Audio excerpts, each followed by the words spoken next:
Hey everyone, and welcome to This Explainer. Today, we are absolutely tearing down a masterclass in psychological horror, the perpetual guest of Silver Pine Motel. We're going to look at exactly how a totally chilling narrative trap is designed, built, and, well, inevitably sprung. You know how some stories just manage to crawl right under your skin and stay there? Yeah, it usually comes down to the architecture of the trap they set for the protagonist, and honestly, for us as the audience. Okay, let's just dive right in. We're starting with basically the ultimate horror setup. The author completely isolates our main guy, Ethan Carter, right from the jump. I mean, he's driving through this blinding rainstorm, his GPS dies, zero phone signal, and then bam, his car engine blows out on a pitch-black, empty highway. When Ethan mutters, "perfect, middle of nowhere," he's not just complaining. That is literally the narrative locking the front door behind him. The real world is just gone, and he has zero choice but to seek shelter in the only place around. So that brings us to section 1, the perfect horror setup. The author doesn't just strand Ethan, right? They actively push him into this desperate, inescapable situation where his only lifeline is the exact thing that's going to doom him. Just look at the rapid escalation of his bad night. We go from a totally normal mechanical failure to a full-blown supernatural crisis in literally a few hours. He trudges through freezing rain to this flickering neon sign of the Silver Pine Motel, a place that just reeks of wet wood and mold. At check-in, he meets this totally lifeless, pale clerk with these completely solid black eyes. And by 2:13 a.m., the trap goes from physical to deeply psychological when he wakes up to knocking from the room next door. The trap is officially tightening its grip. Which leads us to section 2, the forbidden room. So now that the creepy atmosphere is dialed to 10 and the isolation is absolute, the motel actually needs Ethan to participate. And this is where the trap gets baited with a highly specific, deeply ingrained psychological trigger. The pale clerk in the gray suit slides over a rusty key to room 12, but he anchors Ethan's entire survival to one single, completely impossible to ignore command.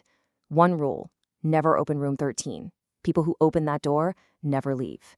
I mean, come on, that is a blatant challenge masking as a warning. By telling Ethan exactly what not to do, the motel guarantees that room 13 becomes the absolute center of his universe. This is actually a brilliant use of a classic literary trick, the forbidden door trope. Basically, it's a narrative device where a character gets a strict rule to not open a specific door, testing their obedience against pure human curiosity. Think, Pandora's box or Bluebeard's castle. But this story adds a seriously devious twist. It actually weaponizes Ethan's natural human empathy right alongside his curiosity.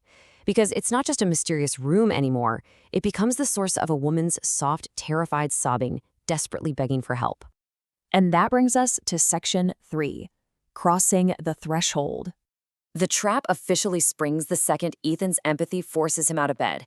He's lured out into the hallway by this terrified woman's voice whispering, "He's coming," followed by this frantic scratching at the wall. He knows the rule, but, his humanity just will not let him ignore someone pleading for help. But the moment he crosses that threshold, the tension just snaps. He is immediately hit with a rapid-fire escalation of absolute nightmares inside that dark room. He doesn't find the crying woman. Instead, his flashlight sweeps over complete darkness filled with heavy, wet, unnatural breathing.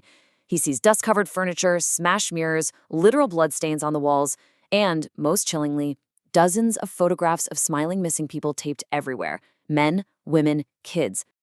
And then comes the gut-wrenching moment of realization.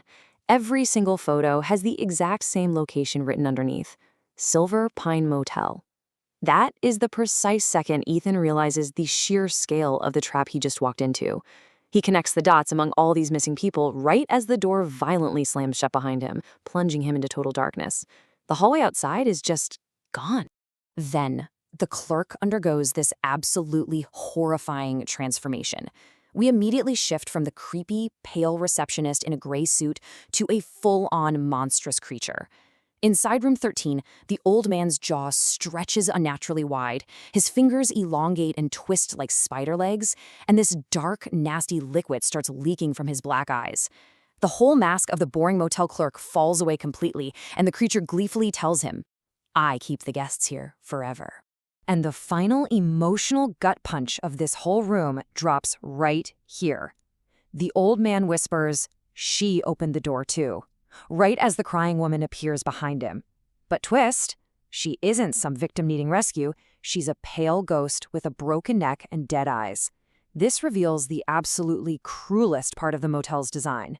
The distress call, it was just a recording, essentially played by a previous victim. The story proves that having empathy in this motel isn't just a weakness, it is a fatal mistake. Let's move on to Section 4, the illusion of escape. Now, a good horror story rarely lets the protagonist just die without a fight, and Ethan totally fights back. He actually smashes a window with a chair and scrambles out into the freezing storm. But the narrative cleverly twists the environment itself to show that the trap had literally already sealed shut the second he checked in. As he sprints for his car, the architecture of the motel morphs into this inescapable prison. The building looks way bigger now, longer, almost endless.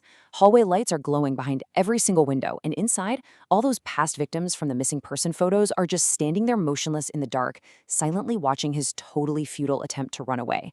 Reality and space are actively bending just to keep him trapped. Ethan desperately makes it to his car. The doors lock, the engine actually starts. For a split second, you're like, no way, he might actually make it. But then the radio flicks on by itself, and a distorted voice whispers, "You can never leave room 13. Boom! His surroundings instantly dissolve. He is not on the highway anymore. Through his windshield, he's looking straight down the motel hallway. The story has teleported his locked vehicle directly inside the dark, terrifying motel, where dozens of pale faces start slamming dark hands against his windows. The whole illusion of escape shatters, and Ethan's mind basically just breaks. Which brings us to our final part, Section 5, the endless cycle. This explainer is wrapping up with a seriously terrifying conclusion by showing exactly how the motel's trap resets itself. It's basically this autonomous machine, entirely self-sustaining, just resetting for its next meal. We can see the psychological and narrative mechanics of the Silver Pine Curse building into this perfect, inescapable loop. Step 1, a stranded guest arrives, pushed by total isolation. Step 2, the guest breaks that forbidden rule out of pure empathy, lured by the cries of the last victim. And Step 3, the guest is consumed and, horrifyingly, becomes the new mechanism of the trap itself. The chilling aftermath lands the very next morning. The awful storm has totally cleared up. A young, unsuspecting couple pulls up looking for a room. And sitting behind the reception counter, with pale skin and exhausted, dead eyes, is Ethan. He's been entirely hollowed out, transformed into the exact same lifeless clerk he met the night before. He silently slides them a rusty key to room 12. As the couple turns to leave, Ethan whispers the exact same warning. One rule.